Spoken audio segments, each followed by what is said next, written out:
What if the market has never once been your enemy? What if every loss you've blamed on bad timing, bad luck, or bad data was actually the market showing you exactly who you are, not punishing you, reflecting you, like a mirror you keep trying to punch? Here's what nobody in this industry will say out loud. The market doesn't care about your analysis. It doesn't care about your indicators, your backtesting, your moving averages. It only ever responds to one thing: the quality of your thinking under pressure. And right now, I want to ask you something you might not be ready to hear. When did you last trust yourself completely on a trade? Not hoped, not guessed, trusted. If there's any hesitation in your answer, keep watching. Because what I'm about to share with you today isn't another trading strategy. It isn't a new indicator or a better entry technique. What I want to talk to you about today is the thing underneath all of that. The invisible architecture that determines whether everything you've learned about trading actually works or whether it quietly falls apart the moment the market moves against you. And I want to be upfront with you right from the start. This is going to feel personal. Some of what I say is going to land in a way that surprises you. Not because I'm trying to be provocative, but because the truth about trading psychology has a way of finding the exact place in you where you've been quietly avoiding it. So stay with me. Everything I'm going to share with you today, I share with respect, with care, and with the sincere belief that you are far closer to trading the way you've always wanted to than you currently believe. Let's begin. I want to tell you about something called a thermostat. Not the kind on your wall, though. That's a good place to start imagining it. Think about what a thermostat actually does. It has a setting, a number it believes the room should be. And no matter what happens, no matter how cold it gets outside, no matter how many windows you open, no matter how hard the environment pushes against it, the thermostat is always working invisibly to return the room to that one number it believes is correct. Now, every trader I have ever worked with, studied, or observed, every single one of them carries an internal version of this device, and it isn't set to their goals. It isn't set to the number they write in their trading journal or tell their friends at dinner. It's set to a number that was calibrated long before they ever placed their first trade. A number built from old beliefs about money, old experiences of loss, old stories about who they are and what they deserve. And here's the cruel, magnificent, completely invisible thing about this internal thermostat. It works perfectly. It is extraordinarily efficient at returning you to the temperature it believes is correct. When your account runs too hot, when you're up too much, when things are going better than your unconscious believes they should, it starts making adjustments. Not dramatic ones, subtle ones. You start exiting winners a little early. You start taking trades that don't fully meet your criteria. You start doing things that individually each seem almost reasonable, but collectively, viewed over time, form a perfect pattern of returning you to zero. I worked with a trader once, let's call him Daniel, though that isn't his name, and Daniel was technically excellent. His analysis was sharp. His system had a demonstrable edge. He had done everything right, and every single month, for 11 months in a row, he would get to approximately $3,000 in profit and then give it back. Not all at once, piece by piece, through a series of what each felt in the moment like a reasonable decision. And every time we talked, he had a new explanation. The news release, the spread, the volatility, the broker. There was always something external to point to. Until one day, I asked him a different kind of question. I didn't ask him what happened. I asked him how he felt the morning after he crossed $3,000 in profit. And he went quiet. And then he said something I'll never forget. He said, "Honestly, I feel like I'm about to get caught. Get caught." As if the money weren't really his.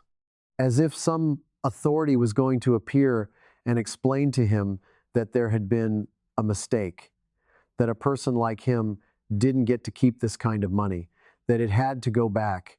And that feeling, that ancient, wordless, completely irrational feeling was running his trading. Not his analysis, not his system. That feeling, that internal thermostat, set decades ago by experiences he hadn't consciously revisited in years, was making every real trading decision he made. And here's what I want you to sit with for a moment, because this is important. Daniel wasn't weak.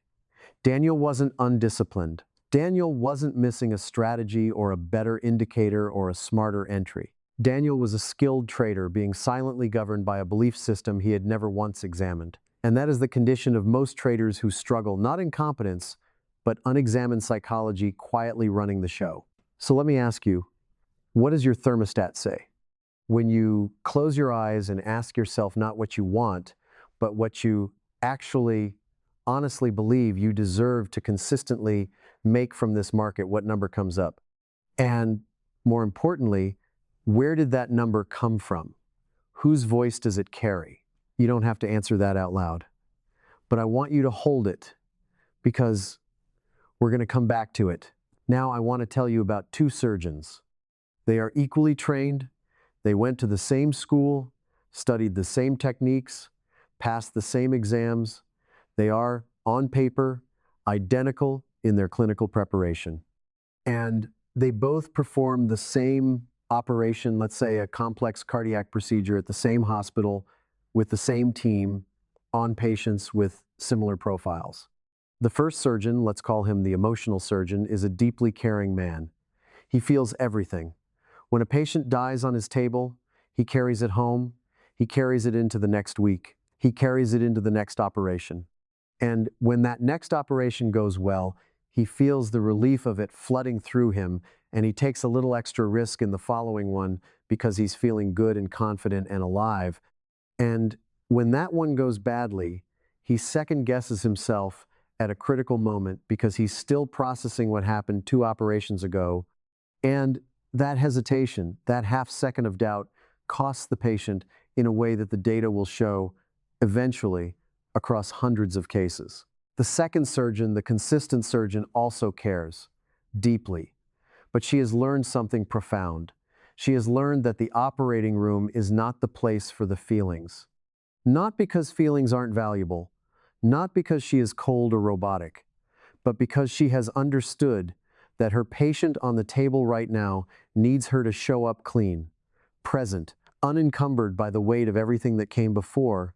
And so she has developed a kind of ritual, a way of leaving the last operation in the last operation and entering this one as if it is the only one that has ever existed. The market is your operating room. The trade in front of you right now is your patient. And everything you felt about the last trade, the anger, the relief, the frustration, the excitement, has absolutely no business being in the room with you. Not because those feelings aren't real, not because you aren't allowed to feel them, but because they distort your vision in exactly the moment when clarity matters most. Most traders I've observed are operating like the first surgeon. They are bringing the emotional residue of every previous trade into the current one. A loss 3 days ago is quietly increasing their hesitation on a valid setup today. A big win last week is quietly inflating their position size on a trade that doesn't fully meet their criteria. The trades are closed, the outcomes are settled, but emotionally, they're still in those trades. They're trading ghost positions, and those ghost positions are costing them real money.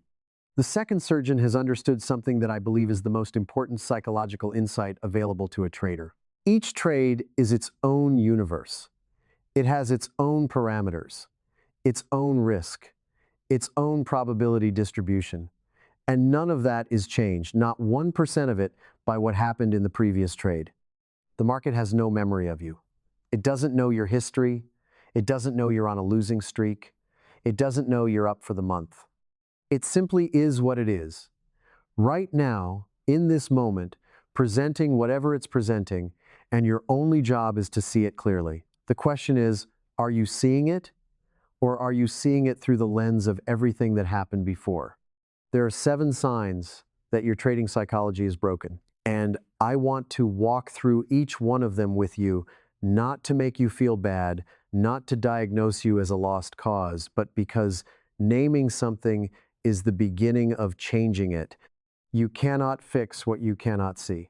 So let's see it. Sign number 1, you need this trade to win. I want you to notice the word I chose there. Not want, need. Because there is a world of difference between those two things. And that difference is everything in trading. Wanting a trade to win is natural. It's human. You've done your analysis. You've identified your setup. You believe in your edge. Of course you want it to work. That is completely fine, but needing it to work, that is something else entirely.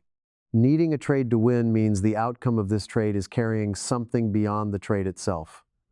It's carrying your identity, your self-worth, your belief that you actually belong in this market.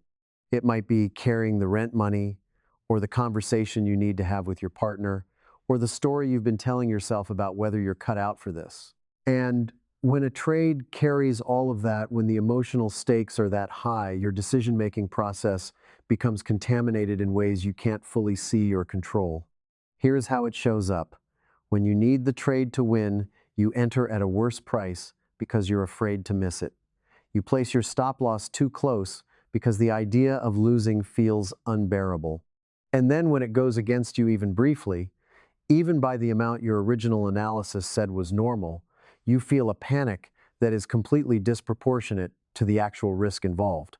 And from that panic, one of two things happens.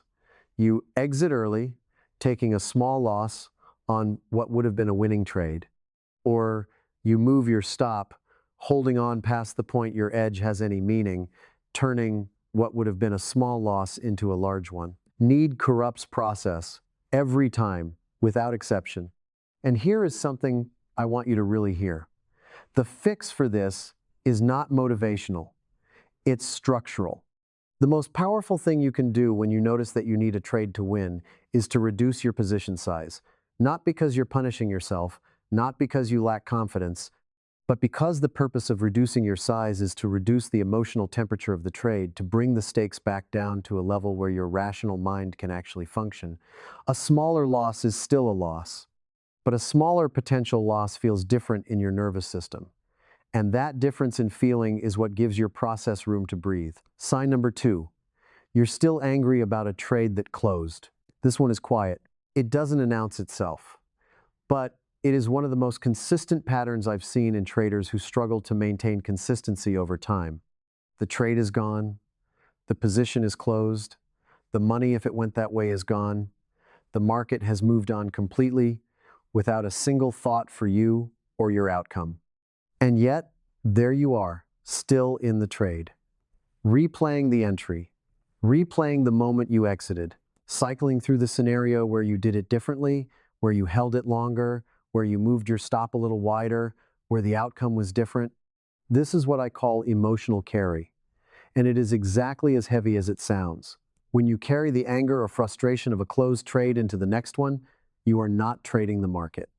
You are trading your feelings about the previous trade through the vehicle of the next trade. And that is a recipe for compounding losses in a way that makes no logical sense, because each individual decision can seem almost defensible, but the pattern they form together is driven entirely by emotion. There is a practice I recommend, and we'll talk more about practices in a moment, but the core of it is this. When a trade closes, you need a ritual of completion. Something deliberate, something physical even, that signals to your nervous system that this chapter is over. A breath, a sentence written in your journal, a moment of deliberate stillness, something that draws a clean line between what just was and what is about to be. Because the next trade deserves your full presence, not the distracted, emotional, reactive presence of someone who is still fighting the last battle. Sign number 3, you move your stop loss. I want to say something about this one carefully, because I know it might sting a little, and that's okay. Moving your stop loss, especially moving it in the direction that increases your risk, is the single most honest confession a trader can make about their psychological state. And I say that not as a judgment, I say it as an observation drawn from years of watching traders in their most honest moments. Because here's what moving your stop means. It means that in the moment your trade was going against you, and your original analysis was being challenged, you looked at your defined exit point, the point you chose with a clear head before you had any emotional attachment to the trade, and you decided that your emotionally compromised present moment self knew better than your calm, analytical past self. Think about that. Your most rational, most objective version of yourself placed that stop. Your most emotionally activated version of yourself moved it. And which one do you think has a better track record? Moving a stop is not a strategy adjustment. Strategy adjustments happen before you enter the trade.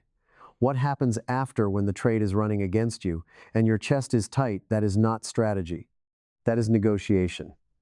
You are trying to negotiate with an outcome that the market has effectively already decided, and the market has absolutely no interest in your negotiation. The reason this matters so deeply is not just about this one trade. It's about what it does to your relationship with yourself as a trader. Every time you move your stop and the trade later turns around and you make money, you have just reinforced one of the most dangerous patterns available to a developing trader. You have taught yourself that the rules are flexible under pressure, that the plan is a suggestion, that the voice of panic is worth listening to. And the next time and the time after that, those lessons will be waiting for you, quietly, patient as the market itself. Sign number 4. You check the chart obsessively after entering a trade. I think this is one of the most universally relatable experiences in trading, and yet it is one of the clearest signs of a specific kind of psychological fracture, what I'd call surveillance anxiety. Surveillance anxiety is the belief, operating below the level of conscious thought, that your attention to the trade somehow influences its outcome. That if you watch closely enough, you can catch it before it goes wrong. That if you look away for too long, something terrible will happen, and it will be because you weren't watching. Here's the truth. Your attention does not move the market. The price will do exactly what it's going to do, whether your eyes are on it or not. And here's the deeper truth. The traders who check their charts least often, who enter with confidence, set their parameters, and then genuinely walk away, tend to trade better. Not because they care less, but because they've done something internally that most traders haven't. They've resolved their relationship with uncertainty. What does that mean? It means they've genuinely accepted, not intellectually agreed with, but viscerally, emotionally accepted that they cannot know what this trade is going to do. They've entered because their edge was present. They've defined their risk. And they've given the trade the space it needs to either work or not work without trying to supervise it into a particular outcome. When you enter a trade, your job is effectively complete. Everything you could do with the information available has been done. The rest belongs to probability. And probability doesn't need your help. Sign number 5. Your position size changes based on feeling. After a big win, you size up. After a losing streak, you size down. Or sometimes, paradoxically, you size up there too, chasing to get back what you lost. The position size becomes a mood ring, a reflection of your emotional state, and that is profoundly dangerous. Here's why. Each trade in a probability-based system is statistically independent of every other trade. The market doesn't know you just had 3 losses in a row. The market doesn't know you're on a winning streak. The market doesn't know anything about your history. Your last 5 trades have zero, literally zero predictive power over the outcome of your next trade. The coin doesn't get due for heads. The roulette wheel doesn't remember where it landed before. And the market doesn't owe you a winner because you've had a string of losers. When you change your position size based on recent results, you are doing something very specific. You are allowing the past to contaminate the present. You are importing the emotional charge of your recent experience into a new, independent event where it simply doesn't belong. And the result over time, over hundreds of trades, is that your results become dramatically more volatile than your system would produce if it were executed consistently. The position size should be determined by your risk parameters. Full stop. Not by how you're feeling about the market this week, not by how much you want to make back, not by how confident or gun-shy the last few trades have left you. The size should be the same, determined by the same calculation every single time. That consistency is not boring. That consistency is, in fact, one of the primary sources of edge for a trader who already has a working system. Sign number 6. You can't explain why you took that trade. When I ask a struggling trader to walk me through their last 10 trades specifically, To explain the reason for each entry in terms of their defined system, there is almost always at least one trade in that list where they hesitate, where the explanation becomes vague, where they say something like, "It just felt right," or "I had a feeling," or "The momentum looked good." And I want to be precise about something here, because this is an area where there is genuine confusion. I'm not dismissing intuition. Real trading intuition exists, and it is a legitimate and valuable faculty. But real trading intuition is a very specific thing. It is pattern recognition built slowly, carefully, over thousands of hours of deliberate, attentive observation of the market. It is not fast, it is not spontaneous, it earns its credibility over years, not weeks. What most traders call intuition when they can't explain a trade is something else entirely. It is unresolved emotion seeking expression through the market. It is the boredom of sitting too long without a position. It is the FOMO, the fear of missing out when you see something moving fast and you can't stand being on the sidelines. It is the restlessness of a trader who is psychologically uncomfortable with stillness. None of these are intuition. All of them feel exactly like it in the moment. The discipline of being able to explain every trade clearly, specifically, in terms of your defined criteria, is not just a record-keeping exercise. It is a psychological discipline. It is a commitment to trading your edge rather than your emotions. And every time you take a trade you can't explain, you are teaching yourself that the rules are optional, that the feeling is enough, and over time, that lesson will cost you far more than any single trade. Sign number 7. Winning trades make you feel anxious. This is the one that surprises people the most, and I believe it is the most revealing of all 7. We understand, intuitively, why losses create anxiety. Losses threaten security, identity, future possibility. But winning trades creating anxiety?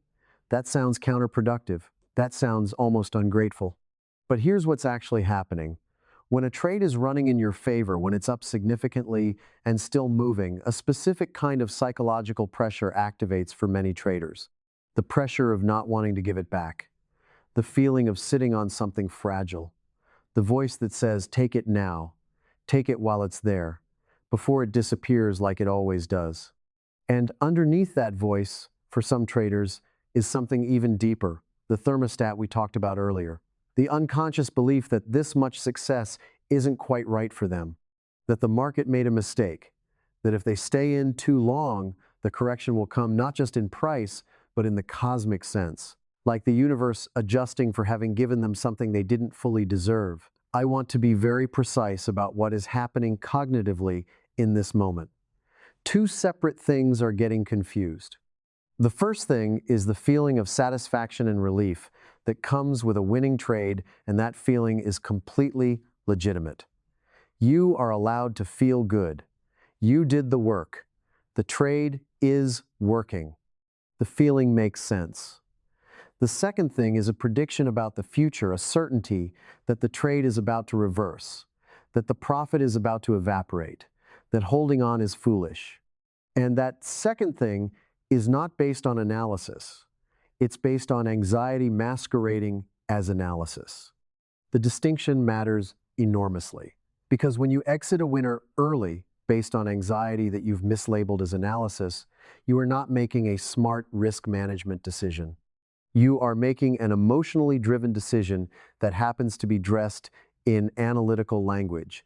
And your system, your edge, requires that your winners run long enough to compensate for your losses, cut your winners short often enough, and even a system with genuine positive expectancy will produce negative results. You are allowed to feel good about a running trade.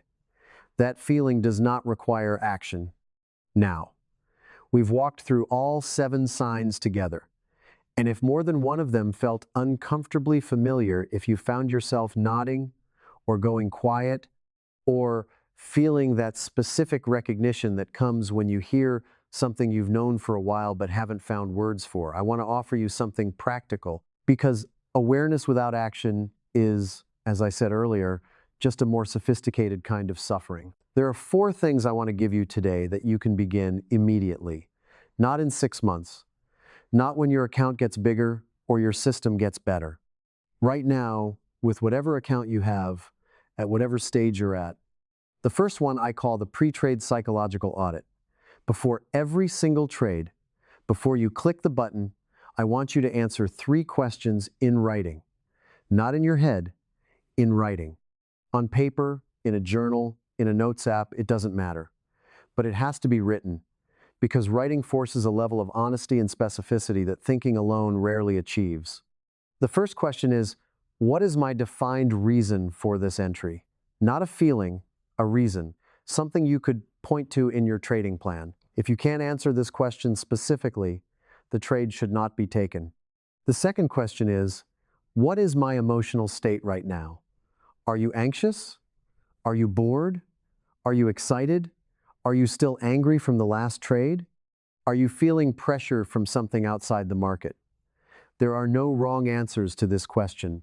The purpose is not to feel a certain way. The purpose is to know what you actually feel, so it can't operate below the surface unexamined. The third question is, am I genuinely okay with losing this amount completely? Not okay with hoping I don't lose it. Not okay with planning to exit before it gets to the stop. Okay with losing it. If the answer is no, reduce your position size until the answer is yes. This is not pessimism. This is the foundation upon which consistent execution is built. When you are genuinely okay with the worst case, the entire emotional temperature of the trade changes. And that change is what makes it possible to follow your rules, when following your rules is hard. The second practice is what I call the close trade ritual. When a trade closes, when it is done, settled, finished, write one sentence. It can be the same sentence every time. Something like, that trade is complete and I am separate from its outcome. This sounds almost offensively simple, I know, but what you are doing with that sentence is training your nervous system over time. You are building a neural habit of completion, of drawing a clean line between trades, rather than dragging the emotional weight of each one into the next. Simple things done consistently have a compounding effect that more complex strategies rarely achieve. The third practice is what I call probability journaling. Start tracking not just your profit and loss, but your process score. After every trade, before you look at the outcome, ask yourself, did I follow my rules on that trade? Rate your process from 1 to 10. And here is the critical part. Treat the process score as the primary metric. A 10 out of 10 process score on a losing trade is a success. You did everything right. The market, which is probabilistic, produced a loss on this occasion, as it will on some occasions no matter what you do. A 2 out of 10 process score on a winning trade is a warning. You got lucky this time, but if luck is the reason you made money, then luck is also the reason you will give it back. When you track your process score over time, something remarkable happens. You start to see that your consistency of process predicts your long-term results far more reliably than any individual outcome. And that shift in focus from outcome to process is one of the most important psychological transitions available to a developing trader. It takes the market's power to define your worth and returns it to you where it belongs. The fourth practice is the thermostat check. Once a week, not daily, weekly, sit somewhere quiet and ask yourself one question. What do I actually believe I deserve to consistently make from trading? Not the goal, not the number you tell people at dinner. The honest number, the one that shows up before you have time to dress it up. Write it down, and then ask yourself a second question, where did I learn that limit? You don't need to answer the second question fully. In fact, trying to fully answer it in a single sitting will probably produce more noise than insight. The purpose of asking it is simply to begin the inquiry, to begin turning the light of your attention towards something that has been operating in darkness. The fact that you're asking the question is already the beginning of changing the answer. These 4 practices won't fix everything overnight. I want to be honest with you about that. The psychology of trading is not a problem you solve once and move past. It is a practice you engage with continuously for as long as you trade. The work is never finished. because the market keeps finding new places where your psychology has gaps you haven't noticed yet. But here's what I can tell you with complete conviction. Every step you take toward greater clarity about your own inner workings makes you a better trader. Not eventually, immediately, in the next trade you take, because the version of you that is slightly more self-aware, slightly more honest about your emotional state, slightly more willing to reduce size when you need to, that version of you makes better decisions. Consistently, over time, and the compounding of slightly better decisions made consistently over thousands of trades is the difference between a trader who breaks even and a trader who builds something real. Let's come back to where we started. I asked you, when did you last truly trust yourself on a trade? I want to offer you something about that question now. Trust in trading is not the absence of doubt. It is not the feeling of certainty that the trade will win. It is something quieter and more durable than that. Trust is the knowledge that regardless of what this trade does, you will follow your rules, you will honor your process, and you will respond to whatever the market gives you from a place of clarity rather than reaction. Trust is not about the outcome. Trust is about your relationship with your own process. And that kind of trust is built the same way all trust is built, by doing what you said you would do, repeatedly, in small moments, not just when it's easy, but especially when it's hard. When the trade is going against you and the voice of panic is loud and the stop is right there and your hand is moving toward the mouse in that moment, following your rules is not just risk management, it is trust building. It is the investment in the version of yourself that, over time, becomes someone you can count on when it matters. The 7 signs we walk through today: needing the win, carrying trades emotionally, moving your stop, surveillance anxiety, inconsistent position sizing, unexplained entries, and fearing your own success, none of these are character flaws. I want to say that one more time, clearly, because I mean it. None of these are signs that you're not cut out for trading. None of these are evidence that you're broken. They are the completely predictable result of a human mind, specifically, a human nervous system that was designed by hundreds of thousands of years of evolution to avoid loss, seek certainty, and respond to threats, immediately trying to operate inside a system that rewards the exact opposite of those instincts. A system that rewards patience with uncertainty. A system that rewards the willingness to accept small, defined losses. A system that rewards the ability to let probabilities play out over time without needing to control individual outcomes.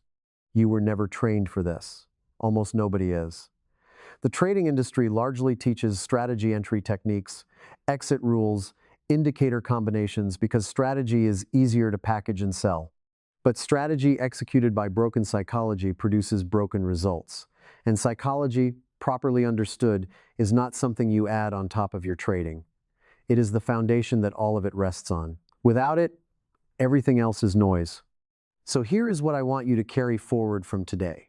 You are not broken. You have just been trying to trade your fear instead of your edge. Those are two completely different things. And now you know the difference. The market is not your enemy. It is not trying to take from you specifically. It is an enormous, probabilistic, entirely indifferent system that presents opportunities to those who can see them clearly and that reflects the confusion of those who cannot.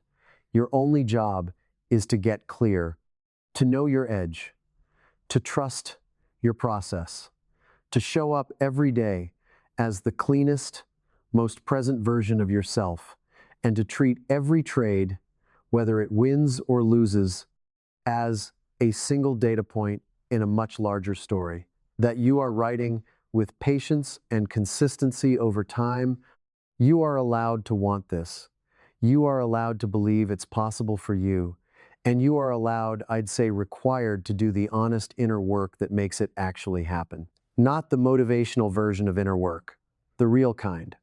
The kind that involves sitting with uncomfortable questions and writing honest answers and reducing your position size when your hands are shaking and saying out loud that trade is done and it doesn't define me. That is the work. And it is available to you right now in the next trade you take, no matter what your account looks like, or how long you've been at this, or how many times you felt like you were almost there before something slipped. You are closer than you think. You have always been closer than you think. The distance between where you are and where you want to be is measured almost entirely in clarity about the market, yes, but more importantly, about yourself. If something in this landed for you today, if one of those 7 signs felt uncomfortably familiar, or if the thermostat metaphor found a home somewhere in your chest, I'd genuinely love to know which one in the comments. Not as data, as a conversation. Because the traders who can name what's happening inside them are already halfway to the other side. And sometimes all it takes to name something is hearing it said out loud by someone who has seen it before. If this perspective is different from what you usually hear about trading, if this felt less like a lecture and more like something that was already true, waiting to be spoken, then consider subscribing. There's more where this came from. We go deeper every week into the psychology, the philosophy, the inner architecture of what it actually takes to trade well over time. Take care of your mind. The trades will follow.